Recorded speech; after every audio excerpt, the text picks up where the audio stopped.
El amanecer en los suburbios de Bloomfield no trae consigo señales de lo que está por suceder. La casa de los Price, situada al final de una calle tranquila, emana la imagen de estabilidad. Un jardín bien cuidado, risas suaves en la terraza y olor a café recién hecho. Jonathan Price, ingeniero informático de 40 años, se despide rápidamente de su esposa y su hijo, ajustándose la corbata mientras revisa en su tableta los protocolos blockchain que está desarrollando para un cliente privado. Es un hombre metódico, racional, alguien que se enorgullece de anticiparse a los errores. Carmen, su esposa, psicóloga clínica, termina una videollamada con un paciente. Su voz es cálida, profesional, serena. Landon, su hijo de 6 años, juega con una lonchera mientras se alista para ir al colegio. La escena parece extraída de una postal familiar, hasta que la mirada de Jonathan se detiene en una pequeña caja sobre la mesa. Tiene un lazo rojo, una nota manuscrita, para divertirse un poco. Rick Gorman es un viejo amigo de la familia, casi un hermano para Jonathan. La caja contiene un kit de prueba de ADN, de esos que prometen revelar orígenes étnicos o conexiones genéticas. Jonathan sonríe, comenta con tono burlón que tal vez descubra que es descendiente de vikingos. Carmen se ríe. Landon quiere saber si será un superhéroe con sangre especial. Nadie lo toma en serio. Pero al caer la noche, cuando la casa ya está en silencio, Jonathan vuelve a mirar la caja. La sostiene entre sus manos, curioso. No por desconfianza, al menos no conscientemente. Tal vez por impulso científico, por simple entretenimiento. Decide tomar las muestras. Una para él y otra para Landon. Las guarda con cuidado y las envía al laboratorio indicado. No se lo menciona a Carmen. No ve por qué debería hacerlo. A fin de cuentas, es solo un juego. Pasan los días. Jonathan casi olvida el asunto. Vuelve a sumergirse en su rutina laboral, en los proyectos, las reuniones virtuales, los almuerzos rápidos. Hasta que una notificación llega al correo. Resultados disponibles. Hace clic, casi sin pensar, lee. Vuelve a leer.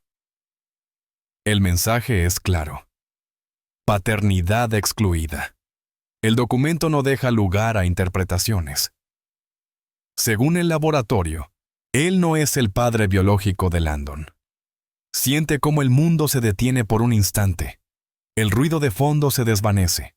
El texto parpadea frente a sus ojos como si fuera un error. Lo cierra. Lo abre otra vez. Lo imprime. Revisa cada dato. Nombre, número de muestra, códigos. Todo está correcto. No hay margen de error aparente. No dice nada. No esa noche, no al día siguiente. Observa a Carmen con nuevos ojos. ¿Cómo no lo notó antes? ¿Hubo señales? ¿Quién podría...? Mira a Landon, que ríe inocente frente a una caricatura, y siente una punzada extraña, un vacío donde antes había certeza. El retrato perfecto empieza a agrietarse. No hay gritos, ni dramas, ni acusaciones aún. Solo un silencio espeso que comienza a instalarse en su interior. Jonathan sonríe en la mesa. Dice las mismas frases de siempre, pero ya no es el mismo. Algo dentro de él se ha movido, y no sabe si podrá volver atrás. Mientras Carmen continuaba con su rutina habitual, atendiendo a sus pacientes por videollamada, preparando la mochila de Landon, intercambiando mensajes con su hermana sobre los planes del fin de semana. Jonathan se sumergía en un estado de creciente vigilancia. Cada instante libre lo dedicaba a revisar archivos antiguos, álbumes digitales, videos familiares. No buscaba recuerdos, sino señales. Comenzó a estudiar detenidamente los rasgos de Landon, la forma de la mandíbula, el color de los ojos, la manera de caminar. Comparaba con sus propias fotos de niño, con las de su padre y su hermano. Cualquier parecido lo aliviaba por un segundo, pero bastaba un ángulo distinto o una expresión inesperada del niño para devolverle la duda. La pregunta sin respuesta se había instalado como una sombra permanente. Sus sospechas empezaron a expandirse hacia el entorno. Durante una reunión escolar, observó con detenimiento al profesor de música, Matthew Sinclair, un hombre joven y entusiasta que parecía tener una conexión especial con los niños. Landon hablaba de él con frecuencia. Mencionaba sus clases con entusiasmo. Jonathan, antes indiferente, comenzó a seguir sus perfiles en redes sociales, a revisar sus horarios, incluso a esperarlo afuera del colegio bajo pretextos banales. La lógica se diluía bajo la sospecha. Rick Gorman, el amigo que había regalado el test, tampoco escapó de su escrutinio. Recordó antiguos comentarios, chistes en cenas compartidas, coincidencias en viajes familiares. Analizó esas memorias con ojos nuevos, buscando intenciones ocultas. Pensó en la posibilidad de que el regalo no fuera casual, sino una provocación disfrazada. Empezó a revisar conversaciones antiguas en el correo compartido con Carmen. Buscó nombres, fechas, frases ambiguas. Una mención aislada a un periodo complicado, un año antes del nacimiento de Landon, lo desconcertó. No había detalles. Solo una línea en un correo dirigido a una colega, sin contexto claro. Para Jonathan, fue suficiente para profundizar en la búsqueda. Adquirió herramientas de vigilancia. Sin consultar a nadie, instaló una aplicación espía en el teléfono de Carmen y un pequeño dispositivo de grabación en la sala, oculto entre los libros del estante. Justificaba sus actos como una forma de protegerse, de confirmar la verdad. La confianza había sido reemplazada por una necesidad imperiosa de control. Compró un segundo test de ADN, esta vez de una empresa distinta, buscando una verificación que pudiera devolverle el equilibrio o confirmarle la traición. Esperaba, pero sin fe. En el trabajo, su desempeño comenzó a deteriorarse. Su jefe lo llamó a una reunión para hablar de su dispersión. Jonathan apenas respondió. En casa, sus frases se hicieron cortas, su mirada esquiva. Se acostaba tarde, repasando imágenes, grabaciones, archivos. Dormía mal, soñando con escenas que nunca habían sucedido. Carmen empezó a notar su comportamiento errático, pero no confrontó directamente. Atribuyó su actitud al estrés laboral, a problemas que él aún no estaba listo para compartir. Mientras tanto, Jonathan construía en silencio un rompecabezas sin certeza de sus piezas. La duda se había transformado en obsesión. Ya no buscaba solo pruebas, sino una narrativa que explicara el vacío que sentía. Su mundo interior se alejaba cada vez más del que los demás aún veían como normal. El segundo test de ADN confirmó los resultados del primero. Paternidad excluida. Jonathan no pudo evitar sentir que, con ello, se validaba todo lo que había venido sospechando. Esta vez no hubo lugar a la duda, ni al error de laboratorio, ni a una confusión técnica. Para él, la verdad estaba confirmada, y con ella emergió una sensación de traición irreversible. La ansiedad que lo había acompañado en silencio se transformó en tensión latente, visible en su lenguaje corporal, en sus movimientos torpes y respuestas cortantes. Lo que hasta entonces había sido una pesquisa silenciosa, comenzó a manifestarse en conductas impulsivas y descontroladas. Su temperamento cambió radicalmente. En el supermercado, discutió con una cajera por un error en el precio de un producto, elevando el tono hasta llamar la atención de otros clientes. Durante una reunión en la escuela de Landon, interrumpió al director en medio de su intervención, haciendo comentarios sarcásticos y fuera de lugar. Varios padres comentaron la escena después. Jonathan, que antes era percibido como un hombre reservado y razonable, empezaba a ser visto como alguien errático, volátil. Empezó a asistir, sin previo aviso, a las misas de la iglesia donde Rick Gorman colaboraba como voluntario. Se sentaba al fondo, observando. No participaba activamente, pero registraba mentalmente cada gesto, cada conversación. Volvía a casa con nuevas teorías, con hipótesis alimentadas por fragmentos de conversaciones o miradas interpretadas desde su creciente paranoia. Su objetivo ya no era entender qué había pasado, sino reunir pruebas de una historia que para él ya era cierta. Había sido traicionado por alguien cercano, y su vida había sido construida sobre una mentira. Carmen, por su parte, notaba los cambios con inquietud. Preguntó en varias ocasiones si algo andaba mal, pero Jonathan se limitaba a negarlo o a desviar la conversación. Ella insistió en que necesitaban hablar, pero él rechazó cualquier intento de diálogo. Para él, las palabras eran innecesarias y los hechos estaban a la vista. Siguió espiándola de forma sistemática. Revisaba sus propios dispositivos y registros compartidos, tomando nota de detalles que consideraba significativos. El material se acumulaba en un disco duro externo que mantenía oculto, junto con una carpeta física donde pegaba impresiones de correos, capturas de pantalla y notas escritas a mano. Era su archivo personal, su expediente de pruebas.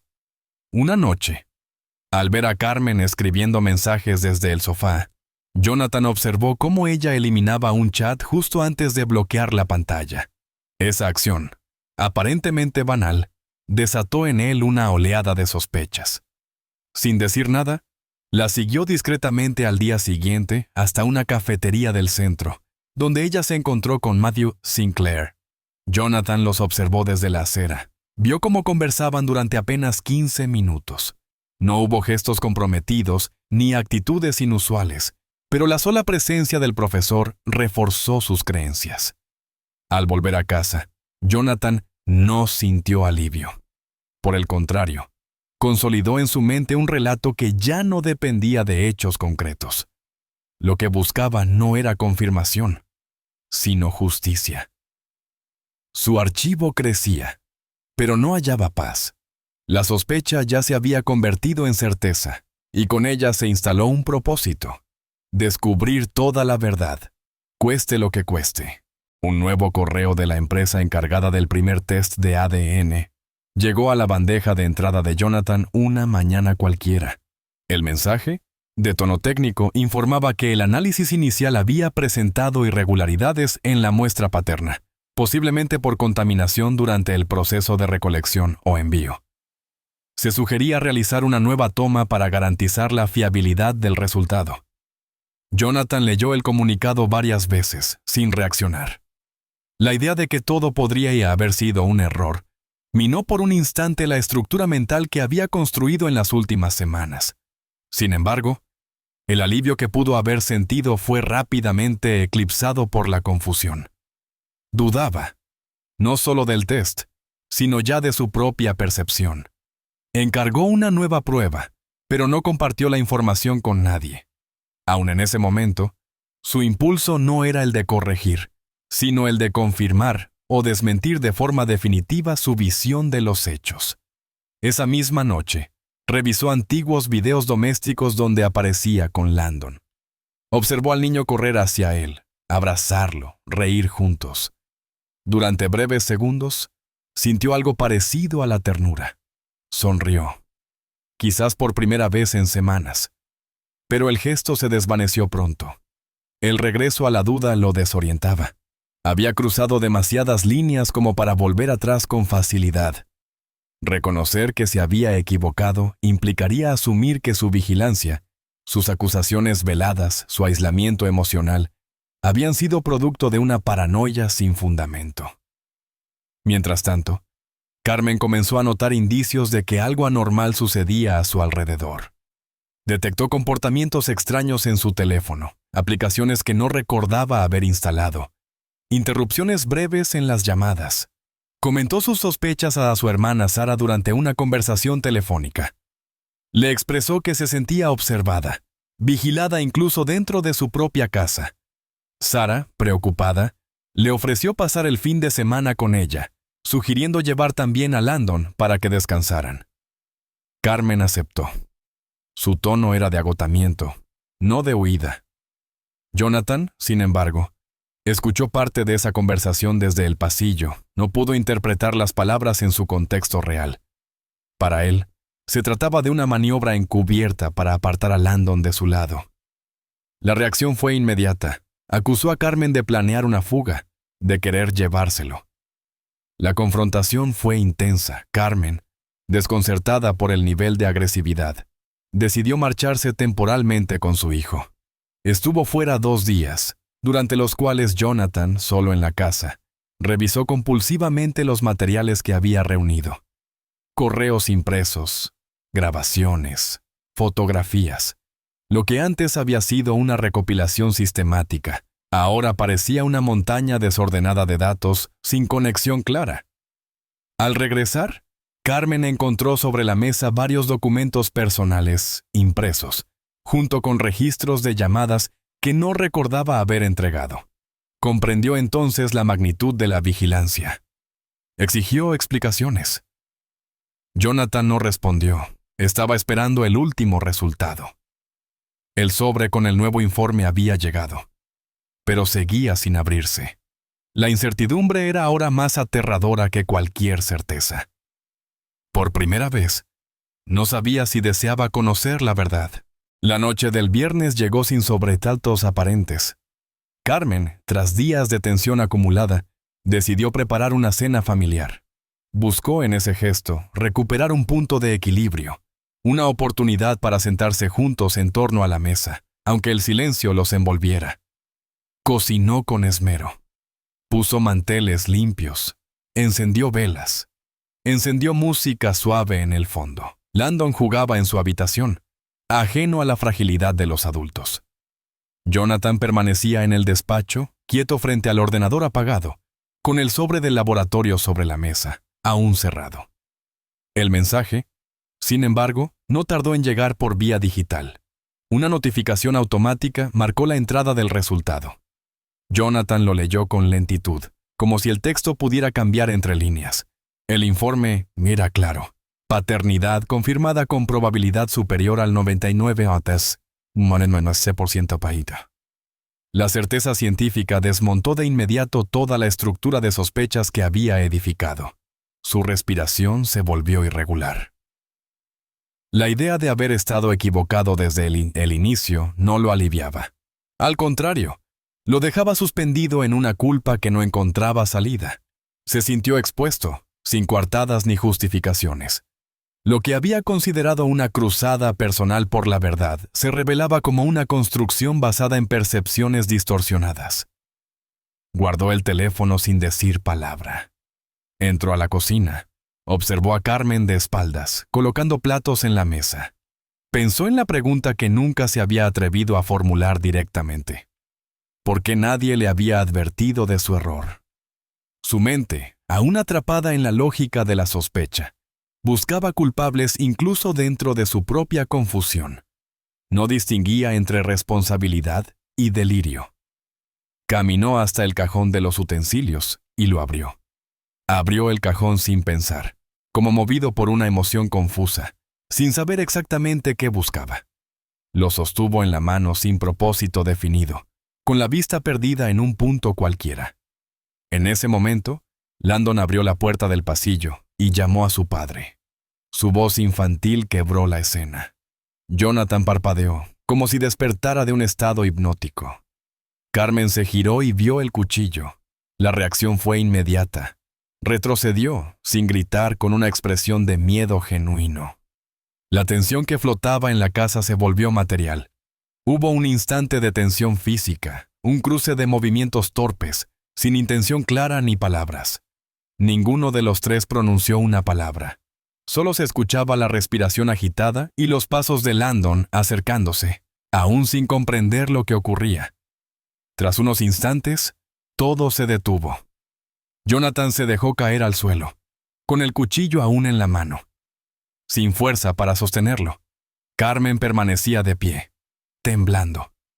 Landon los miraba desde el marco de la puerta, confundido, sin interpretar lo que sus ojos veían. Afuera, las sirenas comenzaron a acercarse. Carmen había presionado discretamente el botón de emergencia de su teléfono, escondido en el bolsillo de su bata. Cuando las luces azules se reflejaron en las ventanas, Jonathan no se movió. No intentó huir, no buscó explicar. Solo permaneció sentado, mirando un punto fijo en el suelo. Todo lo que había creído saber se desmoronaba, y con ello también se hundía la imagen que tenía de sí mismo. La policía llegó al domicilio en menos de 5 minutos, Tras la llamada de emergencia, los agentes ingresaron con cautela, alertados por el reporte de una posible amenaza doméstica. Jonathan no opuso resistencia. Estaba sentado en el suelo de la cocina, con las manos visiblemente manchadas, los ojos fijos en un punto del suelo, y sin mostrar signos de alteración. Carmen fue atendida por los paramédicos en el salón, sin lesiones visibles, pero en estado de shock. Landon fue llevado de inmediato a una habitación separada, acompañado por uno de los agentes hasta la llegada de asistencia infantil. Durante el registro preliminar, se encontraron notas personales, archivos recopilados y registros privados, reflejo de una investigación obsesiva. Todo el material fue requisado. Las grabaciones internas confirmaban una vigilancia sistemática de meses, sin consentimiento. Jonathan fue esposado y trasladado a la comisaría local. En el trayecto no habló. En la primera declaración formal no negó los hechos. Describió sus actos con precisión, sin mostrar arrepentimiento explícito, pero sin ninguna tentativa de justificación emocional. El fiscal del condado fue informado de inmediato. La custodia temporal de Landon fue entregada a su tía materna, Sarah Marshall, tras una rápida evaluación por parte de los servicios sociales. El niño no comprendía del todo lo sucedido. Se aferró a su peluche preferido, preguntando cuándo volvería a ver a sus padres. Durante las semanas siguientes, fue evaluado por psicólogos infantiles. Mostraba signos de ansiedad leve y episodios de insomnio, pero no manifestaba recuerdos concretos del episodio vivido, lo cual fue considerado un mecanismo de defensa saludable. Se le recomendó un entorno estable y el alejamiento total de los medios. El caso fue asignado a la jueza Eleanor Reynolds, especializada en procesos penales complejos con alto impacto social. Durante el juicio, la defensa alegó trastorno adaptativo con síntomas paranoides, derivados del estrés laboral y la presión emocional prolongada. Se presentó un informe pericial que identificaba alteraciones cognitivas temporales, pero no suficientes como para declarar inimputabilidad. La acusación, por su parte, expuso las pruebas recolectadas. Búsquedas en Internet sobre pruebas genéticas, técnicas de seguimiento, software espía, además del testimonio de expertos en bioética y derecho digital. El momento más significativo del proceso fue la lectura de una carta escrita por Jonathan desde el centro de detención. En ella reconocía que Landon siempre había sido su hijo, pero que no supo creer en sí mismo. La carta fue presentada como parte de la estrategia de defensa, pero generó reacciones encontradas. El tribunal la recibió como una muestra tardía de lucidez, sin efecto atenuante. Landon no asistió al juicio. En su lugar, se presentó un video grabado por su tutora legal, donde el niño, sin comprender del todo, preguntaba cuándo podría volver a ver a su padre. El mensaje conmovió a parte del jurado, pero no modificó el curso del proceso. Jonathan Price fue condenado a 40 años de prisión por acoso agravado, violación de privacidad y tentativa de agresión en contexto familiar. La casa fue vendida meses después. Carmen se marchó definitivamente, dejando un vacío que no podría llenarse con el tiempo. Landon vive con su tía en otro estado.